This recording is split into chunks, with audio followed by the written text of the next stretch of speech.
अस्सलाम वालेकुम folks, this is Dawood Ali Khan and welcome back to my channel. आज हम बात करेंगे एक एकेडमिक रिप्लाई के बारे में जो कि लॉजिकल अय्याम को दिया है। इन्होंने यहाँ पे बताया कि एवोल्यूशन ही रियलिटी है और इन्होंने उन लोगों के ऊपर तनकीद करी है जो कि एवोल्यूशन को टोटली अनसाइंटिफिक मानते हैं। देखिए, मैं being a student of science में इस बात को बिल्कुल मानता हूँ कि evolution is a scientific terminology.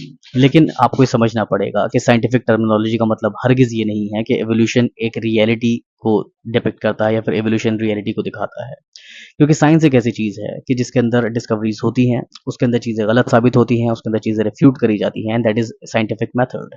तो किसी एक ऐसी चीज़ को जो कि कांस्टेंट नहीं है, उसको आप रियलिटी डिफाइन करने के लिए इस्तेमाल नहीं कर सकते। इन अदर वर्ड्स, अगर आप कहते हैं कि साइंस राइट है, देन यू आर रॉन्ग। और ऐसा मैं नहीं कह रहा, ऐसा खुद इस पब्लिकेशन के अंदर लिखा गया है। काफ़ी बड़ी साइंटिफिक पब्लिकेशन है ये। और इन्होंने सबसे पहली चीज़ जो बोली है वो ये कि साइंटिफिक नहीं है एवोल्यूशन। तो हम खुद मानते हैं कि evolution is a scientific theory. Okay, अब साइंटिफिक थियोरी का मतलब ये नहीं है कि ये रियलिटी को भी दिखाती हो। तो आइए बिस्मिल्लाह करते हैं वीडियो के अंदर पहले। हुई। ऐसा आखिर हुआ क्यों? इन सब चीजों को समझते हैं एवोल्यूशन से। इस वीडियो के शुरुआती पार्ट में हम एवोल्यूशन के बेसिक कॉन्सेप्ट को समझेंगे और वीडियो में बाद में जो एवोल्यूशन को नकार देते हैं, जो एवोल्यूशन डिनायर्स होते हैं, उनके हर तर्क, हर सवाल का रियल साइंस के साथ जवाब देने की कोशिश करेंगे। इसलिए तो कहा डार्विन ने कि हम बंदर की संतान हैं, क्योंकि उनके बापों का पता ही नहीं तो वो कहेंगे बंदर हैं। तो वीडियो थोड़ा लंबा होने वाला है पर बहुत ही इन्फॉर्मेटिव और मजेदार भी। अगर आप हमारे वीडियोस देखते हैं और चैनल को सब्सक्राइब नहीं किया है तो अभी तुरंत कर लीजिए और इस वीडियो को भी लाइक कर लीजिए, शेयर कर दीजिए एज मच एज पॉसिबल, ताकि ये वीडियो उन लोगों तक भी पहुंचे जो एवोल्यूशन को सिरे से नकार कर बैठे हैं। साल 1859 में चार्ल्स डार्विन की एक बहुत ही इंपॉर्टेंट किताब आई, द ओरिजिन ऑफ स्पीशीज, जिसमें दो की कॉन्सेप्ट्स दिए गए थे। सबसे पहला तो नेचुरल सिलेक्शन और दूसरा सर्वाइवल ऑफ द फिटेस्ट। हमें इन दोनों कॉन्सेप्ट्स के बेसिक्स को समझना होगा एवोल्यूशन को समझने के लिए। सभी जीव जंतु जैसे पेड़ पौधे, जानवर या इंसान, सभी में एक जनरेशन से दूसरी जनरेशन में जीन्स यानी डीएनए समय के साथ या तो अपने आप या फिर वातावरण में आए चेंजेस की वजह से डीएनए में कुछ बदलाव आते हैं, जिसे कहा जाता है म्यूटेशन। कुछ म्यूटेशन अच्छे होते हैं और कुछ बहुत ही बुरे। सबसे पहला एरर इन्होंने जो करा है वो ये है कि कुछ म्यूटेशंस हार्मफुल होते हैं और कुछ बेनिफिशियल होते हैं। हालांकि इतनी सर्टेन 50-50 वाला हिसाब नहीं होता है। मेजॉरिटी ऑफ द म्यूटेशंस जिनको हम साइलेंट भी समझते थे वो स्ट्रांगली हार्मफुल होते हैं। ये 8 जून को करे गई स्टडीज़ के अंदर रिजल्ट सामने आया है कि कुछ को हम समझते थे कि हार्मफुल होते हैं, कुछ बेनिफिशियल्स होते हैं और कुछ साइलेंट होते हैं। तो पता ही चला कि जो साइलेंट वाले म्यूटेशंस होते हैं वो भी हार्मफुल होते हैं। क्या प्रोबेबिलिटी होती है तो आपकी स्क्रीन पर आ रही है कि 999 आउट ऑफ 1000 यानी कि 999,000 में से जो म्यूटेशन होते हैं they are fatal and harmful. उसके अलावा जो बचते हैं वो बेनिफिशियल होते हैं। सो ये कह देना कि कुछ हार्मफुल होते हैं और कुछ बेनिफिशियल होते हैं अपने आप में सरासर गलत उसूल है। अब आप बोलेंगे कि दावर यार, उन्होंने बोला कि म्यूटेशंस होते हैं तो म्यूटेशंस गुड म्यूटेशंस भी होते हैं, बुरे म्यूटेशंस भी होते हैं, उसमें गलत क्या है? देखिए, जिस तरीके से बोला गया है, रिप्रेजेंट करा गया है, वो कतई गलत चीज़ है। ऐसा क्यों? मैं ज़रा इसका एक डेमोन्स्ट्रेशन दिखाना चाहता हूँ। देखिए ज़रा बहुत ध्यान से। ये मेरे पास, इसको हम डीएनए समझेंगे, कंसिडर करेंगे डीएनए के लिए। और ये मेरे पास एक स्लिप है। ऐसी कई सारी स्लिप्स हैं, 10 स्लिप्स हैं ऐसी। 10 में से ये एक स्लिप है जिसके अंदर लिखा हुआ है जीएम यानी कि गुड म्यूटेशन। अब हमें करना क्या है कि ऐसी 10 स्लिप्स मेरे पास मौजूद हैं और इन सब में लिखा हुआ है बैड म्यूटेशन यानी कि बीएम। तो अब हमें ये करना होगा कि रैंडमली मुझे इसमें से एक स्लिप उठा के इस डीएनए के अंदर डालनी होगी और उसे गुड म्यूटेशन होना चाहिए। तो पहले मैं आपको बता दूं बेसिकली कि इसकी प्रोबेबिलिटी कितनी है। द प्रोबेबिलिटी इज 10%, यानी 10% चांसेस ऐसे हैं कि मैं पहली बार में रैंडमली, मैं यहाँ पर एक नेचुरल सिलेक्शन का रोल प्ले करूंगा। मैं रैंडमली जिस भी एक जीन को या जिस भी एक म्यूटेशन को सेलेक्ट करके इस जीन के अंदर या डीएनए के अंदर डालूंगा, वो गुड म्यूटेशन होना चाहिए। उसकी चांसेस 10% हैं। ज़रा ट्राई करके देखते हैं। अब इसके अंदर मैंने मिक्स अप कर दिया था, सॉरी, इसके अंदर मैंने मिक्सअप कर दिया ये सारी स्लिप्स हैं। अब मैं रैंडमली बिना इधर की तरफ देखे हुए एक स्लिप को उठा लेता हूँ। अब ये स्लिप मैंने बिना, अभी तो बिना खोले इसके अंदर डाल दी। ठीक है, अब इसके अंदर एक ही स्लिप है।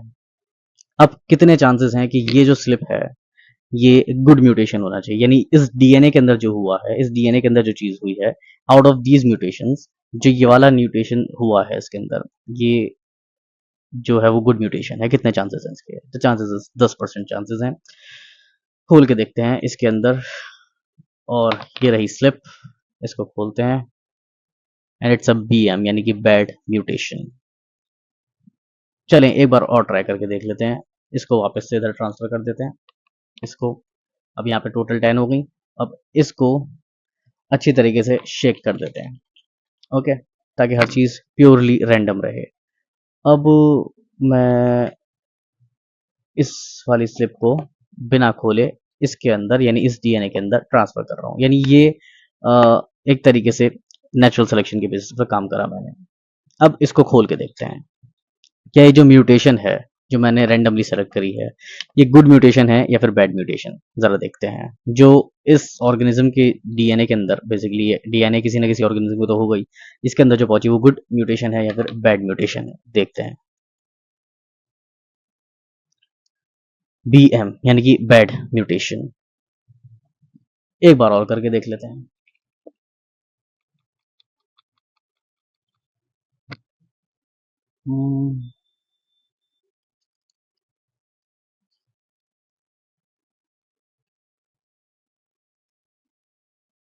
ओके, दिस अगेन इस ऑर्गेनिज्म के अंदर जा रही है। कितने चांसेस हैं? 10% के। खोल के देखते हैं कि इस ऑर्गेनिज्म के अंदर बैड म्यूटेशन आया है। तो मजे की बात क्या है, जिस चीज के होने के 10% चांसेस हैं वो चीज इतनी मुश्किल से हो रही है।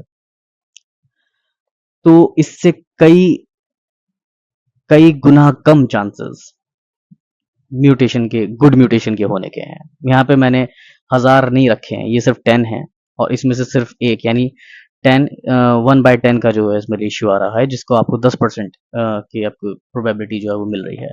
वहाँ जो म्यूटेशंस अगर हुए हैं और उन म्यूटेशंस में से कितने चांसेस हैं कि जो म्यूटेशन है वो गुड म्यूटेशन हुआ हो और ऑर्गेनिज्म के लिए बेनिफिशियल हो, तो उस म्यूटेशन के चांसेस 0.1% हैं। इसके चांसेस 10% थे, तब भी इतना मुश्किल आपके सामने डेमोन्स्ट्रेशन करके दिखाया। और वो जो म्यूटेशंस की हम बात कर रहे हैं बेसिकली वो 0.1% के म्यूटेशंस, 0.1% चांसेस हैं, यानी इससे कहीं गुना कम। मजे की बात यह है कि वो म्यूटेशंस जो हैं, जो 0.1% के चांसेस भी, अगर रैंडमली वो म्यूटेशन गुड वाला भी सेलेक्ट हो गया तो वो सिर्फ बेनिफिशियल रहेगा, उससे स्पीशीज चेंज नहीं होंगी। सो स्पीशीज चेंज करने के लिए ऐसे कई mutations randomly beneficially mutations select होने चाहिए, जो कि इम्पॉसिबल है क्योंकि एक करने में इतना टाइम लग गया और वो भी एक डेमोन्स्ट्रेशन उसका दिखाने में इतना टाइम लग गया। सोचो उस रियलिटी वाले की प्रोबेबिलिटी 0.1% जा रही है, 0.1% जैसे आप बोल सकते हैं। ऐसे ही करते करते कई म्यूटेशंस अगर होंगे और हर बार आप बिल्कुल सही म्यूटेशन को उठा के उसमें डालेंगे, तभी जाके उस चीज की स्पीशीज जो है वो इंटरचेंज हो पाएगी। ऐसा हो सकता है पहली बार में ही आप इसके अंदर गुड म्यूटेशन डाल सकते हैं। कैसे, दिखाता हूं। ये 10 स्लिप्स हैं।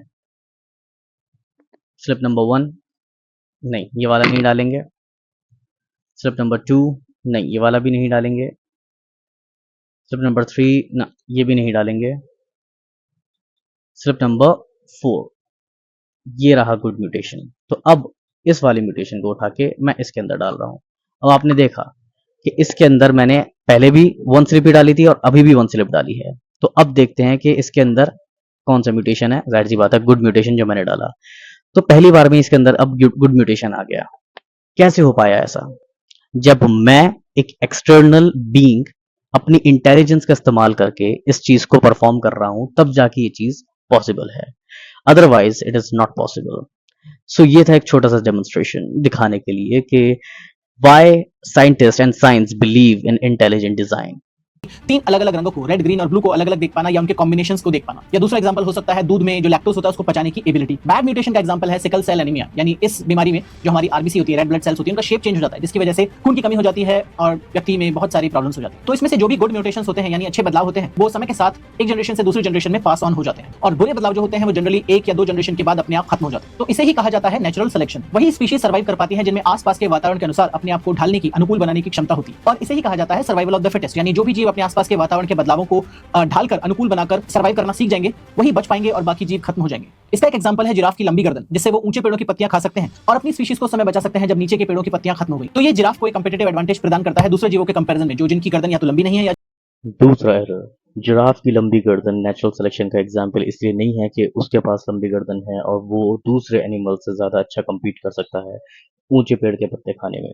हालांकि ये बिल्कुल ही गलत थियरी है। जिराफ की थियरी लेमार्क से ली गई है और लेमार्क की खुद की थियरी इस वक्त एवोल्यूशनिस्ट ही नकारते हैं यानी रिजेक्ट करते हैं, क्योंकि लेमार्क की थियरी का कोई भी साइंटिफिक ग्राउंड नहीं है। कैसे समझते हैं? लेमार्क के अकॉर्डिंग क्योंकि जिराफ की गर्दन पहले छोटी हुआ करती थी, लेकिन क्योंकि ऊपर के पत्ते खाने की वजह से उसने अपनी गर्दन को स्ट्रेच करा और भी ज़्यादा स्ट्रेच करा, तो धीरे धीरे आज के टाइम पे जिराफ की जो गर्दन है वो काफ़ी ज़्यादा लंबी हो गई है, मानो जैसे जिराफ नहीं रबर बैंड हो कोई। लेमार्क का जो असम्पशन था वो मेंडल के जो फादर ऑफ जेनेटिक्स हैं बेसिकली ग्रेगोर जॉर्ज मेंडल, उनके जो लॉज ऑफ इनहेरिटेंस थे उसके अगेंस्ट जाती है। यानी लॉज ऑफ इनहेरिटेंस की बेसिस पर ये थियरी फेल होती है पूरी तरीके से। इवन बच्चों को भी जब ये पढ़ाई जाती है ऑन द बेसिक लेवल तो उसके साथ उसका क्रिटिसिज्म भी सिखाया जाता है कि ये थियरी पूरी तरीके से फेल है and the reasons are this. जाहिर सी बात है, साइंटिस्ट आर्ग्यू करते हैं कि अगर ऐसा होता तो फिर इंसानों के भी अब तक पर निकल आने चाहिए थे। यानी कितनी अजीब बात है, यानी जिस थियरी को खुद एवोल्यूशनिस्ट अपने साथ नहीं रखते हैं क्योंकि उसका कोई भी साइंटिफिक ग्राउंड नहीं है, उसको बेस बनाया अपने अपना बेस्ट आर्गुमेंट प्रेजेंट करने के लिए। कमाल है। ओके, और ये सिर्फ एक पॉइंट है उसका जो मैंने आपको बताया, ये सिर्फ एक पॉइंट है उस चीज का जिसके जो वन ऑफ द पॉइंट्स है, नॉट इवन ये मेजर पॉइंट भी नहीं है, ये वन ऑफ द पॉइंट्स है जिस वजह से हम बिलीव करते हैं। ऐसे कई सारे पॉइंट्स हैं, कई सारे एविडेंसेस हैं जो हम आपको दे सकते हैं, और अगर नीड ऑफ द डिमांड रही तो आगे इस वीडियो को कंटिन्यू करा जाएगा। आप लोग बताएं कि वीडियो कैसी लगी। अगर अच्छी लगी हो तो लाइक करें, सब्सक्राइब करें, शेयर करें अपने दोस्तों के साथ।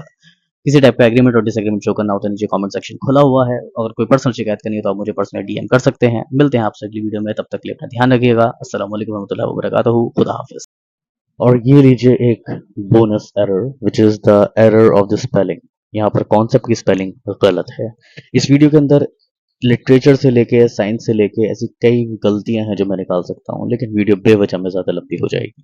फिलहाल इस वीडियो को इतना ही रखते हैं। अगर डिमांड आगे आती है तो इस वीडियो को पूरी तरीके से कंक्लूड करेंगे।